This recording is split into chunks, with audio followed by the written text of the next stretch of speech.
본문 말씀은 이제 갈라디아서 3장 27절 말씀인데요. 우리 한번 먼저 말씀을 합독하시겠습니다. 시작.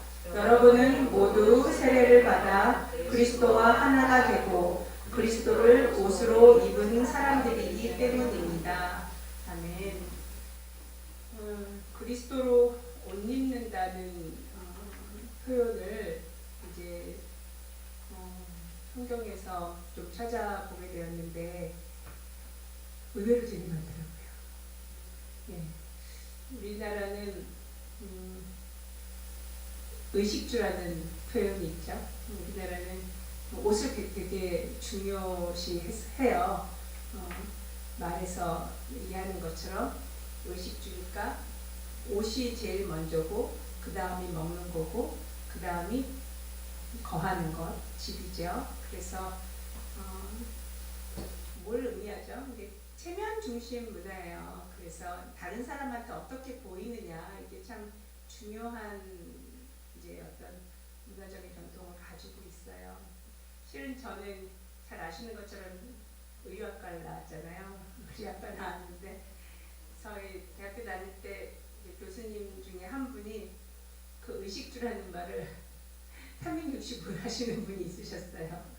그래서 마치 그 대학의 의료학과가 가장 중요한 것처럼 너희들은 가장 중요한 일을 하고 있는 거야. 이런 자부심을 주시기 위해서 옷에 대한 얘기 참 많이 하신 분이 있으셨는데 기억이 납니다.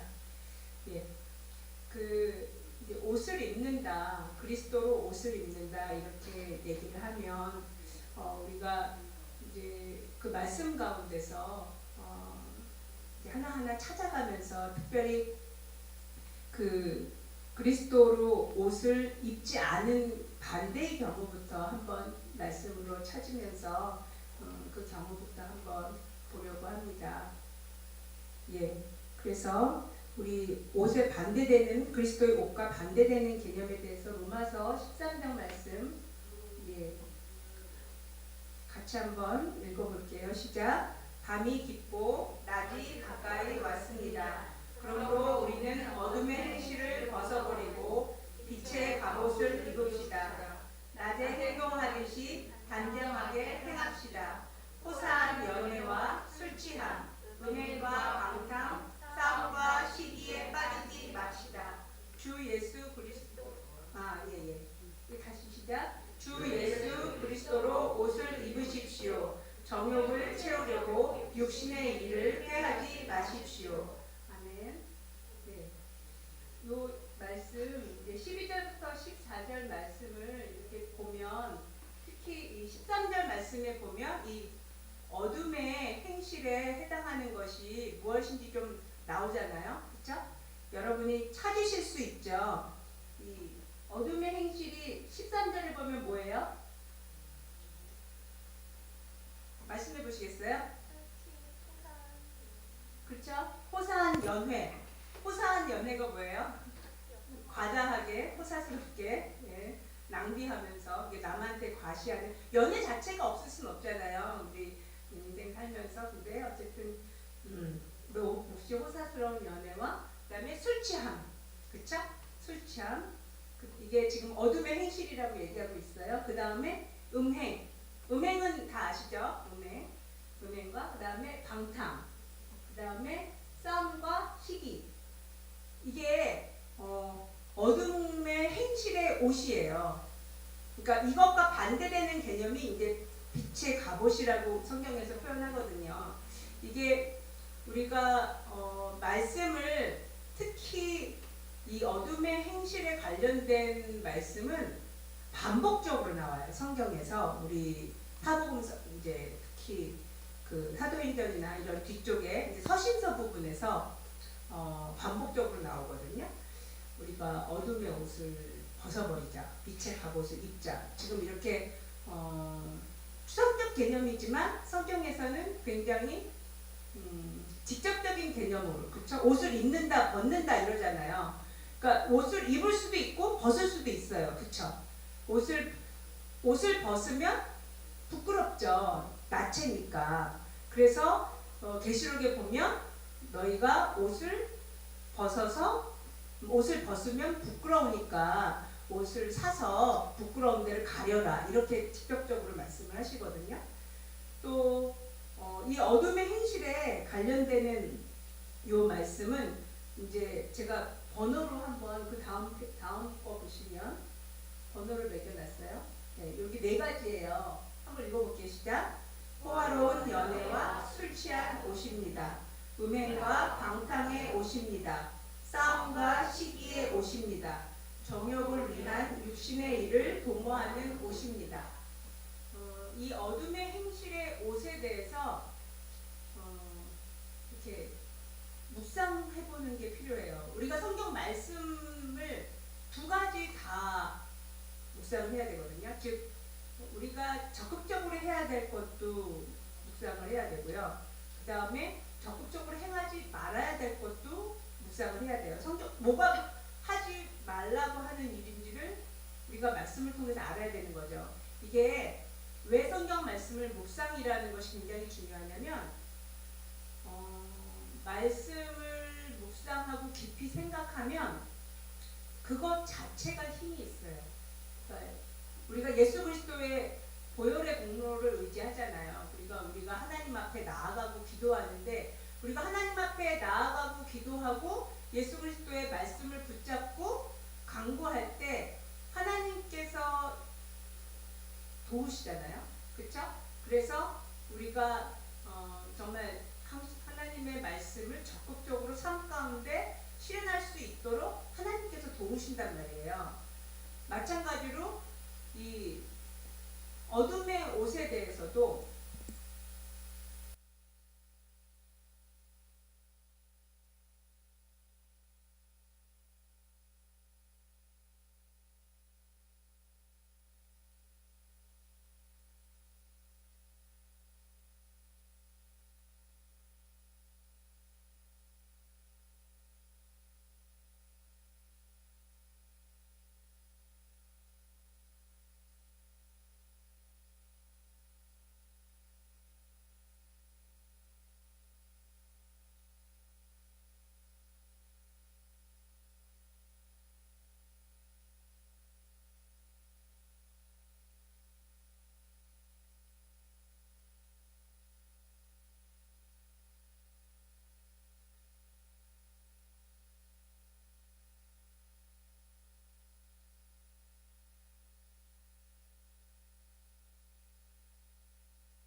호화로운 연애와 술 취한 옷이라고 그랬었잖아요. 그럼 반대로 하면 되잖아.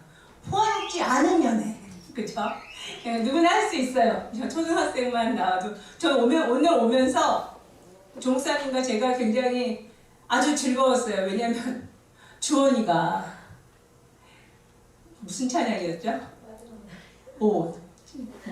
마지막 날에 그 찬양을 완전히 다 외워서 처음부터 끝까지 다 하더라고요. 청년들은 예언을 하고 맞나요? 저도 가끔씩 헷갈리는데 막 그 예쁜 목소리로 그 찬양을 처음부터까지 다 하는데 제가 그전에는 이제 차 안에서 방언 기도를 막 하고 있다가 우리 주원이가 찬양을 예쁘게 해서 방언을 딱 멈췄어요. 주원이의 찬양을 귀 기울여서 주의 집중해서 들어야겠더라고요. 종목사님도 듣고 나서 둘이서 열심히 막 박수를 쳤어요. 그러면서 종목사님이 오늘 피곤했는데 네 찬양을 들으니까 피곤에 반은 날아갔다 막 이러면서 칭찬을 했거든요.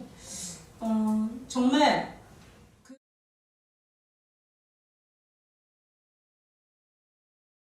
말씀이잖아요. 그죠? 우리가 찬양을 할 때도 많은 부분은 성경 말씀을 가지고 와서 그대로 찬양을 하잖아요. 근데 막 아름다운 곡조에 막 실어서 이렇게 주님께 드리지만 그 가사를 드리는 거지만 가사 자체 그냥 단어들은 아무 의미가 없어요. 뭐가 중요하죠? 그걸 내가 진심으로 고백해서 내 마음이 상달되는 게 중요하죠. 내 마음이 올라가는 게 중요하죠. 내가 그 말씀을 믿어서, 그러니까 내가 이 말씀을 믿고 이렇게 동의해서 아멘하는 마음으로 찬양할 때 그때 그 찬양이 올라갈 거예요. 내가 그냥 그 유행가 부르듯이 즐거워서 부르는 찬양은 그냥 저는 상태 안 되리라고 생각하거든요. 주님은 우리의 마음의 중심을 보시죠. 이게 굉장히 중요해요. 그러니까 저는 최근에 이제 물론 지금 참 여러 가지 어려운 시국이라서 그렇겠지만 말세지 말이라는 얘기를 참 많이 하잖아요. 근데 저는 실은 초등학교 몇 학년 때부터 중학교 2학년 때부터 교회를 다녔는데 그때부터 들어왔다는 얘기예요. 이 말세라는 얘기는 저는 중학교 때부터도 계속 말세라는 말을 많이 들었는데 지금은 정말 그래요. 근데 이 말세에 나오는 고백들 중에서 우리 성도들한테 제일 무서운 말씀이 뭐냐면 주여 주여 하는 자마다 다 천국에 갈 것이 아니다. 이 말씀이 실은 성도들한테 제일 무서운 말씀이거든요. 내가 주의 이름으로 병도 쫓아내고 귀신도 쫓아냈습니다. 이렇게 고백하는데 하나님 예수님께서는 내가 너희를 도무지 모른다 이렇게 말씀을 하세요. 굉장히 무서운 말씀이에요. 그들이 분명히 교회 다니는 사람들일 거거든요.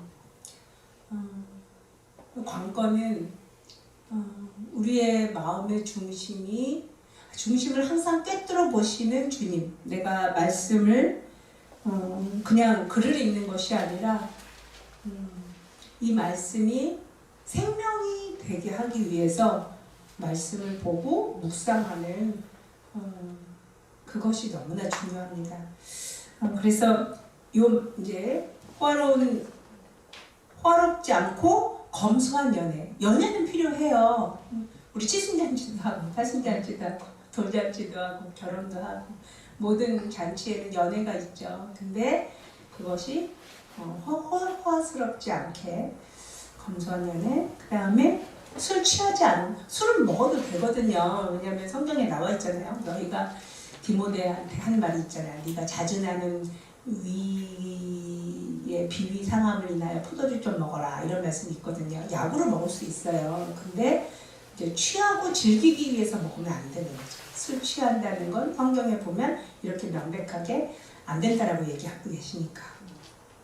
그 다음에 정결함과 음행과 방탕은, 음행은 이제 우리가 성적인 물론 그런 걸 의미하지만 그걸 우리가 반대되는 단어로 표현한다면 이제 정결함이라고 얘기할 수 있겠죠. 정결함. 또 이거는 우리 크리스찬들에게는 육신의 정결함과 이 마음의 정결함 두 가지가 다 굉장히 중요해요. 예수님께서 이 간음의 의미를 확장시켜 놓으셨잖아요. 다른 그러니까 결혼한 남녀가 아무튼 다른 상대를 생각하면 그게 다 간음이라고 말씀하셨기 때문에 이 정결함은 또 크리스찬들에게 있어서 우리에게 있어서 이 정결함은 이제 우상 숭배하지 않는 오로지 하나님만 유일신으로 생각하는 것들이 중요한데 이게 그냥 유일신의 사상이 아니라 하나님의 제일 첫 번째 우선순위를 두는 처음으로 두는 어떤 사랑? 이제 그런 개념이에요. 그러니까 하나님보다 더 사랑하는 것이 있으면 그게 우상이 되거든요. 이 정결함이 생각보다 굉장히 어렵고 힘든 부분이에요. 내가 하나님보다 내 자식을 더 사랑하면 자식도 망치고 나도 망해요. 하나님께서 그냥 두지 않으시거든요. 우상은 우리 이집트의 그 첫 번째 장자들이 전부 다 침을 당했잖아요. 우상은 우상 자체도 망하지만 우상을 섬기는 그 사람들도 망해요. 영적인 아주 무서운 원리가 있어요. 우리가 십계명에 있는 것처럼 나 외에 다른 신을 두지 말라고 하셨기 때문에 굉장히 이 정결함에 대해서 여러분이 제가 몇 가지로 얘기했지만 깊이 여러분 한 분 한 분이 이 정결함을 정말 하나님께서 원하시는 수준만큼 도달하시기를 예수의 이름으로 축복합니다. 그리고 이제 절제함이에요. 이제 방탕의 반대인데 이 방탕이 꼭 우리는 이제 허랑방탕해가지고 돈을 막 함부로 쓰는 것. 근데 이 방탕 전 최근에 어떤 게 있었냐면 이 시간도 방탕하게 쓸 수 있어요. 시간도 제가 이제 영어 공부를 한다는 취지로 미국 드라마를 좀 좋아해요. 미드라 그러죠.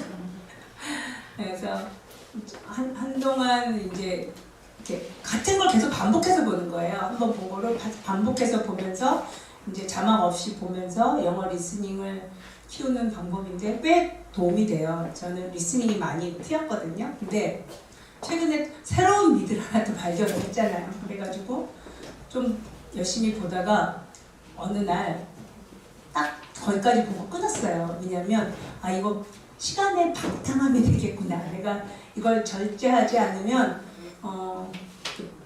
어떤 방해가 되겠다. 얘 영적 생활에. 그래서 드라마에 막 하이라이트 같은 엄청 중요한 부분이 있었는데 그 다음에 지금도 궁금하긴 한데요. 딱 끊었어요.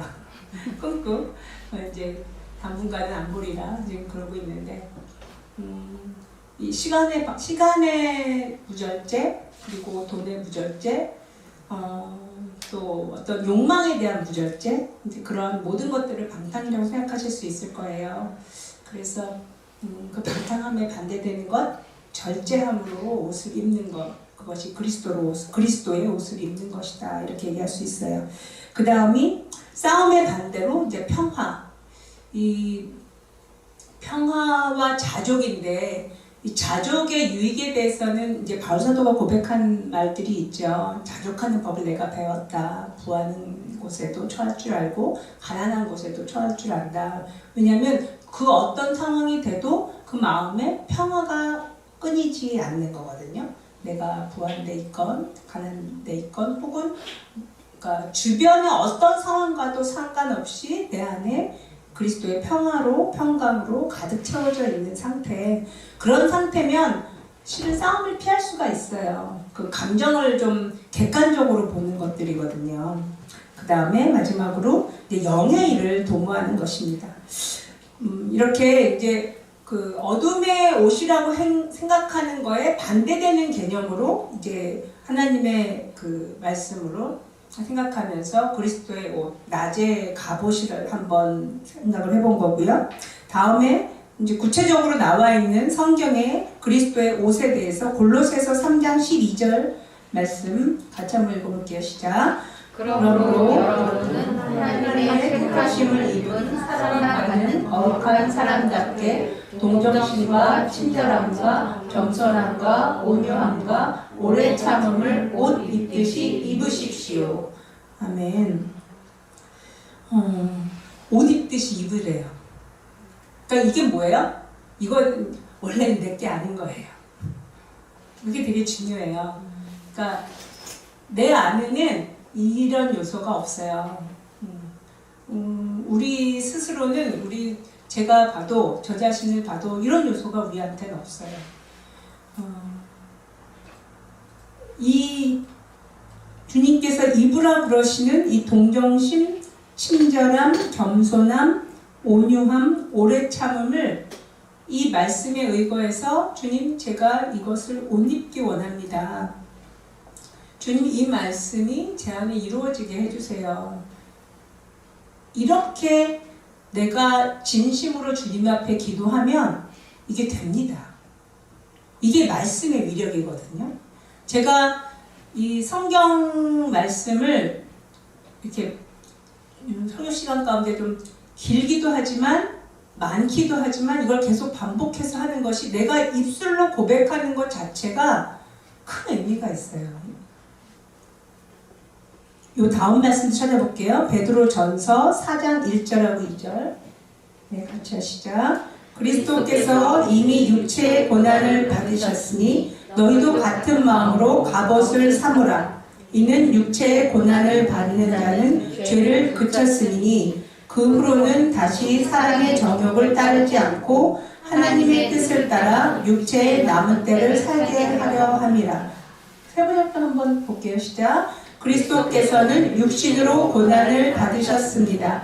여러분도 같은 마음으로 무장하십시오. 육신으로 고난을 입은 사람은 이미 죄와 인연을 끊은 것입니다. 이제부터는 육신으로 살아갈 남은 때를 인간의 욕정대로 살지 말고 하나님의 뜻대로 살아야 합니다. 아멘. 지금 요 앞구절 다시 네.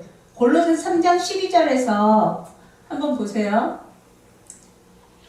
여기서 그리스도의 옷을 단어로 한번 찾아서 말씀해 보시겠어요? 뭐죠? 첫 번째가 동정심, 두 번째 친절함, 세 번째 겸손함, 네 번째 온유함, 다섯 번째 오래 참음. 네, 매우 잘 찾으셨어요. 그 다음 이제 베드로전서 여기서 한번 찾아보세요. 그리스도의 옷이라고 얘기할 만한 게 뭐가 있을까요?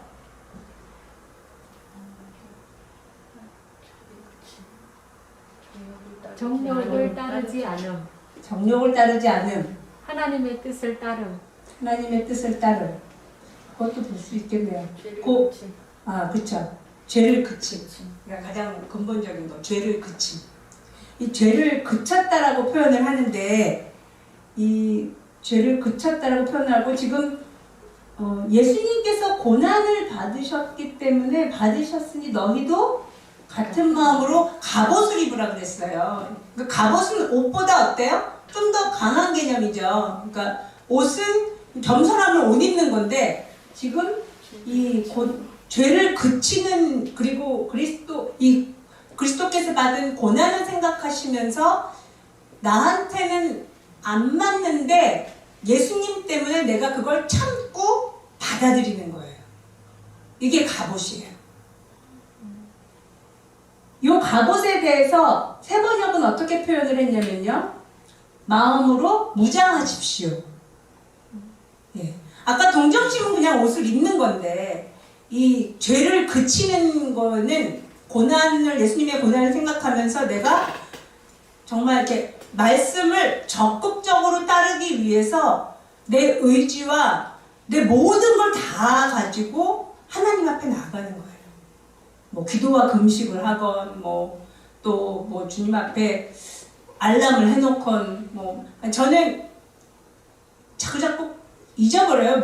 그래서 최근엔 약 먹는 시간, 무슨 기도하는 시간, 또 무슨 강의 듣는 시간, 모든 시간은 전부 알람으로 해놨어요. 그래서 아침에 한 8시에, 맨날 8시에 막 해요. 막 알람 소리가 나요. 그 시간이 뭐냐면 큐티하는 시간이에요. 아침에 보통 한 6시 하여튼 이렇게 일어났는데 하다 보면 뭐 기도하고 뭐 찬양도 하고 막 이러다 보면 큐티 시간을 그냥 넘어가더라고요. 막 금방 9시 되고 막 이래요. 그래서 안 되겠다 싶어서 8시에 큐티를 해야지 그러고서 이렇게 알람을 해놨는데 뭐든지 적극적으로 활용해서 정말 이 죄를 끝이는 행위, 죄를 끝내는 정말 그리스도를 생각해서 그리스도의 고난을 생각하면서 내가 그것에 연합하리라 하는 마음으로 적극적으로 갑옷을 입는 것이 이제 마음을 무장하는 행위예요. 적극적으로 그리스도의 옷을 입는 방법이죠. 이 전반부의 1번부터 아까 이제 5번까지 오래 참음까지는 그리스도의 성품을 갖추기 위한 거죠. 네, 한번 1번부터 5번까지 한번 다시 볼게요. 시작. 동정심의 옷, 친절함의 옷, 겸손함의 옷, 온유함의 옷, 오래 참음의 옷, 죄를 그친 상태. 예. 즉 1번부터 5번까지는 그리스도의 옷, 성품과 관련된 부분이에요. 여러분이 그리스도의 성품으로 옷을 입기 원하십니까? 아멘. 예. 이것을 선포하시면 돼요. 기도하실 때, 그리고 매일매일 그냥 이걸 이렇게 묵상하시면서 생각하시고, 입술로 이렇게 중얼거려 보시고, 하나님 앞에 고백하는 거예요. 주님, 내가 이 그리스도의 성품으로 옷 입기 원합니다. 내가 이러한 것들과 내가 정말 관계없는 너무나 부족한 자이지만 이것을 내가 옷을 입으면 어떻게 돼요? 그렇게 보이겠죠. 그렇죠? 저 옷을 입으면 내가 오래 참으면 옷을 입으면 오래 참아지겠죠. 원래 내 것이 아닌데. 그죠? 제가 오늘 이게 뭐더라? 빌로드냐고 물어봤는데 벨벳이냐고 물어봤는데 우리 봉대 선생님이 옷을 저 만들어 선물해 주셨어요. 이거 제가 원단도 안 샀고 심지어 그 선생님이 야근 시간에 만드셨대요. 이제 주간에 근무 시간에 만들지 않고 그러면 선물이 안 되니까 자기가 본인이 밤에 만들어서 선물한 거라고 하면서 엄청 생생내신 분도 저한테 주셨어요. 심지어 이거 비슷한 거 하나 더 만드셨어요. 그래가지고 그것도 입으라고 했는데 그건 단추구멍을 아직 안 들어서 내가 아직 안 입었는데 그분의 사랑의 표현이죠. 감사해요. 근데 우리가 옷을 입으면 그 옷으로 보이잖아요. 그 옷을 우리가 의학과에서 배운 것 중에 의상사회 심리학이라는 과목이 있어요. 그러니까 말이 의상, 사회, 심리학. 그러면 말 그대로 사회와 소통하기 위한 옷은 사람의 심리를 나타내죠. 그렇죠? 그래서 옷을 보고 그 사람을 파악할 수 있어요. 근데 옷을 입을 때 제일 중요한 개념이 뭔지 아세요? TPO인데요. 이게 뭐냐면 타임하고 플레이스하고 오케이전. 이게 뭐냐면 그러니까 시간과 때와 장소, 그 다음에 무슨 목적, 시간과 장소와 목적, 네, 시간과 장소와 목적에 따라서 옷을 입는데 그건 뭐죠? 나를 위해서 입는 게 아니라 다른 사람을 위해서 입는 거예요. 그죠? 경찰관이 경찰 옷을 입고 또 어나운서가 어나운서의 느낌 나는 옷을 입는 것처럼 우리가 예수 그리스도로 옷을 입으면 예수 그리스도 성품의 이 옷을 갖춰 입으면 우리는 누가 되는 거죠? 그리스도인이 되는 거죠. 그래야 우리가 그리스도인으로 보여요. 저 옷을 입어야. 저 옷을 안 입으면 그리스도인으로 보이질 않아요. 네. 이게 그리스도 옷의 비밀이라고 얘기할 수 있을 거예요. 근데 이 마지막에 6번은 죄를 그친 상태, 즉 세번역에서는 죄와 인연을 끊은 자 이렇게 표현을 하거든요. 이 개념은 성품하고는 좀 다른 부분이죠. 이건 좀 다른 부분이거든요. 이거는 죄에서 자유로워진 자예요. 그러니까 죄를 짓고자 하는 욕망이 안 올라오는 상태예요. 이게 굉장히 중요해요. 우리는 우리 스스로 이 상태에 도달할 수는 없지만 갑옷을 입으면 가능해요. 갑옷은 어때요? 막 화살이 들어와도 꿰뚫을 수 없는 거잖아요. 마귀의 어떤 유혹에도 불화살이 와도 그걸 방어할 수 있는 힘이 있는 게 갑옷이거든요. 이 계시록에 나온 그래서 아까도 말씀드린 것 중에 성도들한테 가장 무서운 말씀은 주님께서 마지막에 모른다고 하실까봐 그게 제일 두렵고 떨리는 일이라고 했었잖아요. 이 계시록에 나온 옷의 개념에 대해서 이제 찾아볼 텐데 이 개념들은 우리가 천국에서 하늘나라의 유업을 받느냐 못 받느냐에 달린 아주 중요한 부분이에요. 이 말씀에 찾아보면서 봅시다. 계시록 19장 8절 말씀 같이 한번 읽어볼게요. 시작. 신부에게 빛나고 깨끗한 모시 옷을 입게 하셨다. 이 모시 옷은 성도들의 의로운 행위다. 그에게 빛나고 깨끗한 세마포 옷을 입도록 허락하셨으니 이 세마포 옷은 성도들의 옳은 행실이로다 하더라. 아멘. 신부는 다 이 하얀 옷을 입는다라고 성경에 계시록에 나와요. 이 하얀 옷을 이제 모시옷, 모시옷 그리고 세마포라고 같은 말이에요. 한자어와 한글의 차이거든요. 그리고 이 모시옷은 성도들의 옳은 행실로 짜여진다 그랬어요. 성도들의 옳은 행실로. 그러면 이게 유치원 그림 동화처럼 생각하시면 되는데 내가 옳은 행실을 하면 천국에서 실 한 올이 이렇게 짜여진다라고 생각하시면 실은 그게 맞는 개념이에요. 그냥 말씀대로 생각을 하는 거예요. 그러니까 내가 옳은 행실을 안 하면 옷이 만들어지다 말 수도 있고 옷이 없을 수도 있어요. 부끄러운 구원이라도 성경에는 분명히 있으니까.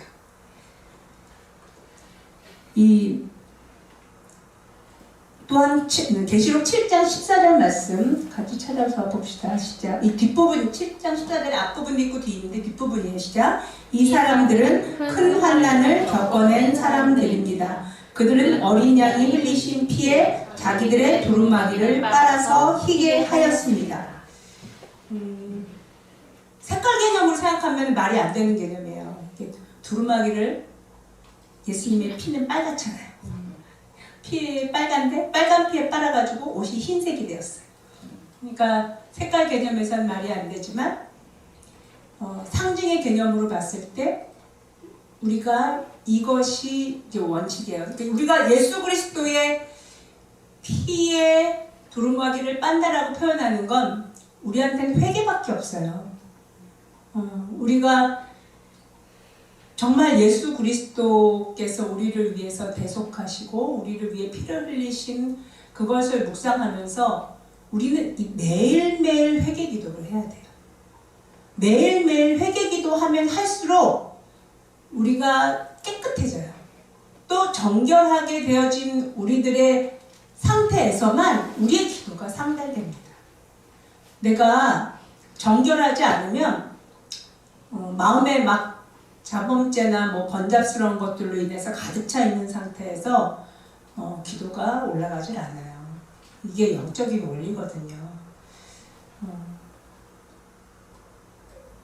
우리가 하얀 옷을 그리고 또 이 하얀 옷을 유지하기 위해서 예수 그리스도의 보혈의 공로를 의지해서 매일매일 깊이 회개기도 하심으로 하나님 앞에 나아가시고 특별히 그걸 훈련하는 게 금요일날 우리가 기도하는 그 기도 시간이에요. 그래서 금요일날 그 금요 영성 기도회 시간에 여러분이 그 시간을 훈련받는다라고 생각을 하시면서 2시간은 풀로 다 참석을 해보세요.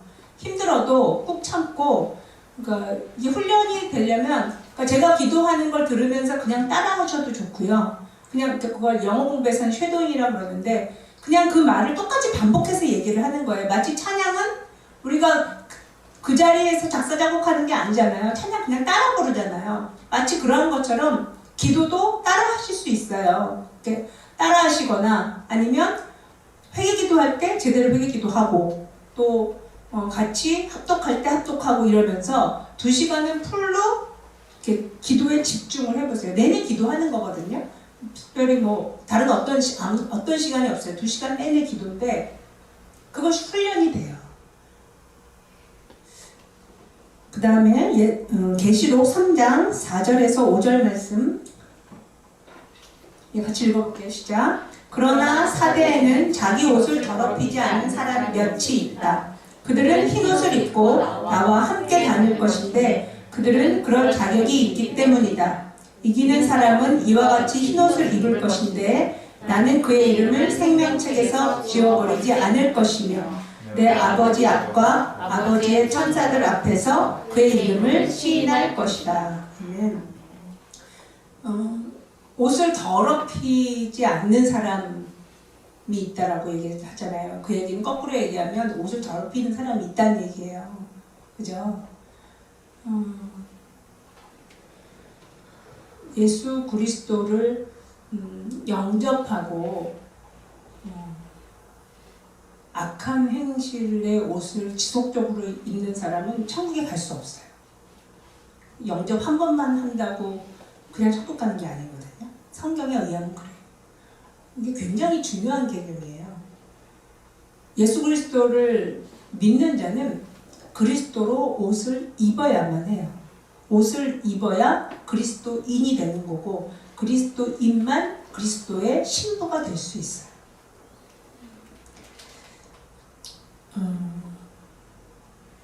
이 세상에 살면서 우리는 보고 듣는 모든 것으로부터 유혹을 받아요.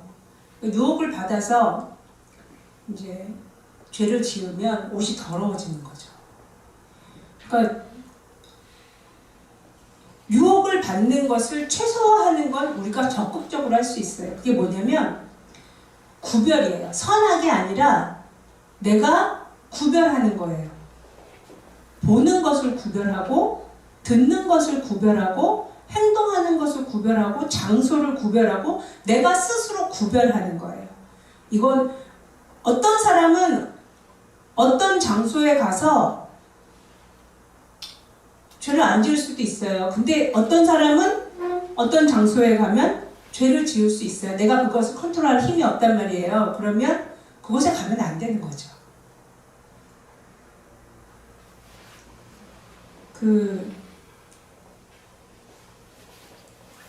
최근에 이제 젊은이들이 가지 말아야 될 장소 중에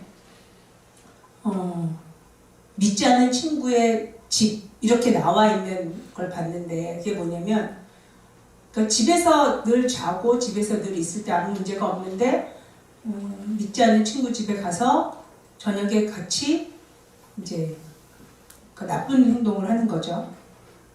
그렇게 되면 그 영향을 이제 크게 받아서 인생이 크게 망칠 수 있다. 이제 그런 이제 예를 드는 것들을 보았는데 정말 거기에 공감을 해요.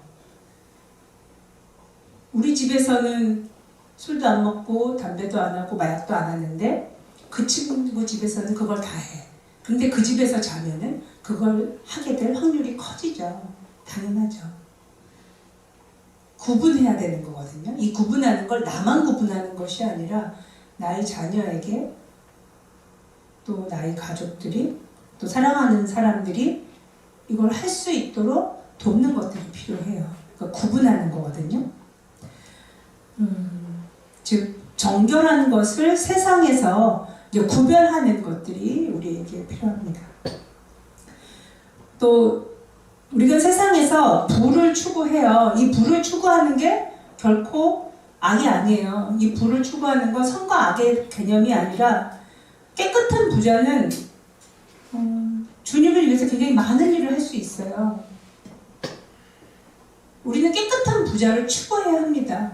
그게 정상이거든요. 이 천국에서 부자로 사는 법을 성경에 나왔더라고요. 천국에서 어떻게 하면 부자로 살 수 있나? 천국도요. 부자가 있고 좀 부자가 아닌 사람이 있고 그렇더라고요. 부자라는 개념이 있는 거 보면 틀림없어요. 계시록 3장 18절 말씀 한번 찾아볼게요. 그 시작. 그러므로 나는 내게 권한다. 내가 부유하게 되려거든 불에 정련한 금을 내게서 사고 내 벌거벗은 수치를 가려서 드러내지 않으려거든 흰옷을 사서 입고 내 눈이 밝아지려거든 안약을 사서 눈에 발라라. 예, 여기 부유하게 되려거든 이렇게 시작을 해요. 천국에서 부자로 살고 싶지 않으세요? 왜냐하면 거긴 영원히 살 건데. 여러분 여기서는 몇 방을 살든지 기껏 해봤자 여러분 뭐 120살까지 살면 최대한 아니겠어요? 뭐 조 목사님은 저한테 맨날 당신이 120살까지 살 거야 뭐 이렇게 얘기하는데 아직 멀었죠. 내가 지금 나이가 몇 살? 전 아직 인생 반도 못 살았어요. 아직 60이 안 됐으니까. 근데 좀 오래 살아봤자 120년인데 천국은 영원하잖아요. 근데 영원한 천국에서 부유하게 살고 싶어요. 여러분 이 부유하게 살고자 하는 욕망은 아주 지극히 정상적인 욕망이에요. 근데 이 천국에서 부유하게 되려면 뭐라고 얘기하고 있어요? 불에 정련한 금을 사래요. 불에 정련한 금이라는 의미는 뭐예요? 내가 이 세상에 살면서 정련되고 깨끗해질 것을 적극적으로 하나님께 원해야 돼요. 이게 내가 원하지 않으면 나는 깨끗해지지 않아요. 그러니까 하나님은 우리를 굉장히 존중하세요. 그러니까 내가 가만히 있어도 나를 이렇게 잘 이렇게 해서 하시는 것이 아니라 내 자유의지를 아주 뭐라고 말할 수 없을 만큼 지극히 존중하시기 때문에 내 자유의지에 반한 행동을 안 하시거든요. 그러니까 내가 자유의지로 하나님 앞에 나아가야 돼요. 주님, 제가 정결해지고 깨끗하게 정련되기를 원합니다. 내 안에 아까 얘기했던 어둠의 행실들, 분냄, 시기, 다툼, 미움, 또 욕심, 이 모든 것들 다 내가 없애기를 원합니다. 주님, 저를 깨끗하게 정련해 주세요. 이 고백을 하나님 앞에 드려야 제가 그걸 처리받아요. 이걸 고백을 해야만 합니다. 고백을 하고 내가 그걸 전심으로 원해야 돼요. 진짜로 원하고. 내가 원하지도 않는데 고백 아무리 해봤자 아무 소용없어요. 잘 아시잖아요. 주님은 우리 중심은 너무 잘 아시니까. 또 천국에서 부자로 사는 법이 한번 그 다음이요. 한 번 더요. 네, 요거 한번 볼게요. 시작. 너희 소유를 팔아서 자선을 베풀어라. 너희는 자기를 위하여 낡아지지 않는 주머니를 만들고 하늘에다가 없어지지 않는 재물을 쌓아두어라. 거기에는 도둑이나 좀의 피해가 없다. 이상을 보면 앞에 나와 있는 말씀들, 부유하게 되기 위한 말씀들을 보면 이제 금으로 정련을 받아야 되고, 그 다음에 흰옷을 사서 입고, 그 다음에 안약도 사라고 말씀하셨고, 그 다음 여기 33절에는 뭐가 나오죠? 소유를 팔아서 자선을 베풀어라. 구제에 대해서 말씀하시죠. 그래서 이걸 총 정리하면 다음 보세요. 예, 첫 번째 읽어볼게요. 시작. 내 더러움을 정렬을 받아야 합니다. 내가 적극적으로 하나님께 구해야 합니다. 나를 정결하게 해달라고. 두 번째, 그리스도의 성품으로 교체되어야 합니다. 세 번째, 돈을 내 뜻이 아니라 하나님의 뜻대로 사용해야 합니다. 공짜로 주는 것, 곧 구제하는 것에 익숙해져야 합니다. 네 번째, 영적인 실상을 볼 수 있는 안목을 갖고 살아야 합니다. 요 두 부분, 계시록 3장 18절 말씀하고 누가복음 12장 33절에 있는 말씀에서 뽑은 거예요. 불에 정련한 금을 사라. 우리를 정결하게, 우리를 이제 정결하게 해달라는 거죠. 즉, 정욕이나 음욕이나 유혹이나 모든 욕심을 주님 앞에 회개하며 또 깨끗하게 되기를 주님 앞에 구하는 거죠. 이게 성도들의 이 옳은 행위 이제 옷인데 이 성도들의 옳은 행위는 주변이 평안하고 이렇게 하나님의 법으로 다스리고 있는 곳에서는 이 성도들의 옳은 행위 잘 드러나지 않아요. 근데 이제 사회가 사탄이 원하는 악으로 치닫는 사회로 가면 갈수록 이 성도들의 옳은 행실은 드러날 수밖에 없어요. 예를 들어서 뇌물이 만연한 사업 구조 속에서 뇌물을 안 주는 크리스찬 사업가는 튀어요. 눈에 띄고 망하기 쉬워요. 그렇죠? 왜냐하면 전부 다 뇌물을 주면서 사회가 되어져 있으면, 또 남을 밟으면서 이렇게 승진하는 문화가 만연되어 있는 곳에서 섬기고 겸손하게 낮추는 자가 눈에 튀죠. 그리고 미운 오리새끼가 돼요. 그게 성도들의 옳은 행실로 말미암아 금방 눈에 드러나는 것들이거든요.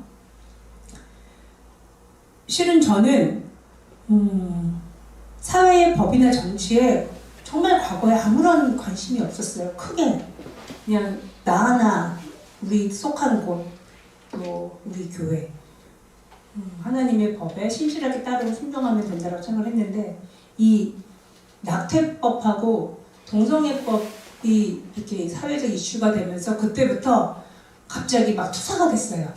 혼자 투사해요. 막 찾아보고 이게 도대체 무슨 일이야? 갑자기 이 나라가 왜 이러는 거야?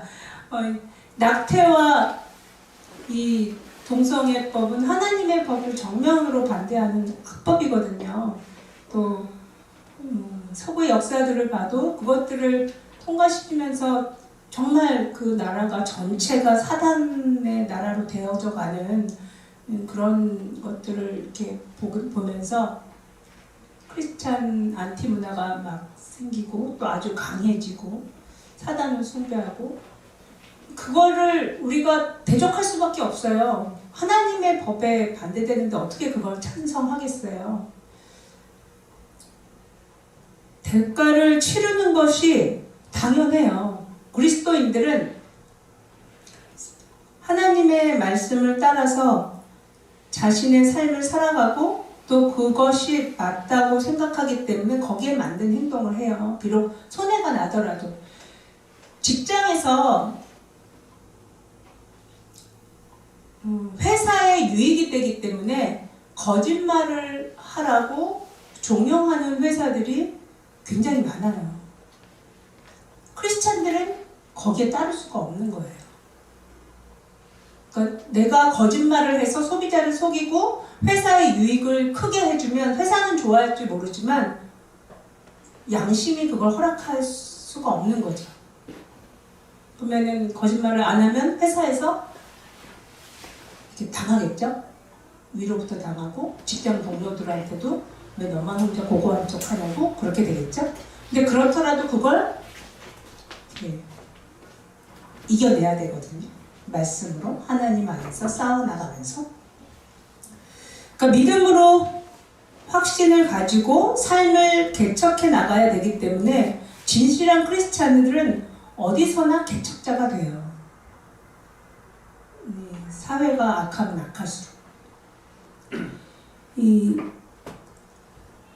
주님의 말씀을 씹어야 돼요. 오늘 제가 이 그리스도로 옷 입는다는 이 말씀을 가지고 말씀을 쭉 이렇게 관련되는 말씀을 보면서 말씀을 씹는 것을 오늘 같이 했어요. 여러분이 아까 굉장히 잘 찾으셨죠. 그리스도 옷 입는 개념이 뭐뭐뭐인지 단어로 찾아내셨고 또 반대되는 것도 우리가 한번 같이 생각을 해봤고요. 그쵸? 그 다음에 이 갑옷의 개념, 죄를 그친다는 개념에 대해서도 생각을 해봤어요. 여러분이 직접 성경 말씀을 보면서 이거보다 더 깊은 하나님의 말씀의 생수를 받으실 수 있어야 돼요. 여러분이 직접 말씀을 받아야 그것이 여러분 안에서 정말 꿈틀거리면서 싹이 올라오고 열매를 맺습니다. 제가 여러분한테 드리는 이 말씀들은 지금은 그냥 공중이나 여러분 근처에 떠도는 말씀이에요. 아직 여러분의 것이 안 됐어요. 여러분의 것이 되려면 여러분이 이것을 묵상하시면서 생각하시면서 깊이 하나님 앞에 씨름하는 과정들이 필요해요. 기도로 주님 앞에 나아가는 시간이 필요합니다. 이걸 안 하면 설교 백날 들어봤자 그냥 귀만 혹은 시간만 흘러가는 거예요.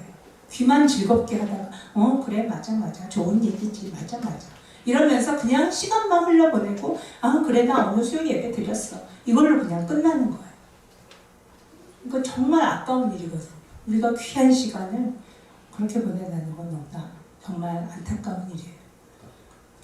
예, 이 시간에 기도할 때